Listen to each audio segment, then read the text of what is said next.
यो 4 महिनामा मैले कामै गर्न पाएको छैन साँच्चै भन्दै पर्दाखेरि। कहिले के आन्दोलन भएको छ, कहिले के आन्दोलन भएको छ, कहिले मेरो माथि प्रश्न उठाएछ, कहिले यो भएन, कहिले त्यो भएन।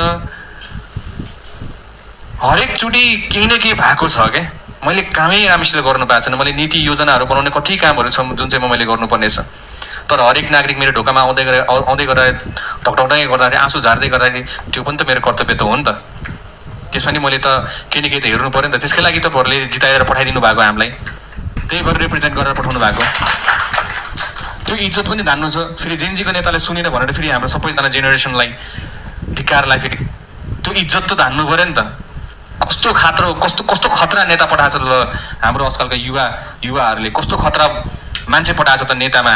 उनीहरूको रिप्रेजेन्टेसन कस्तो खतरा भन्ने नि एउटा सुन्नुहोस् न।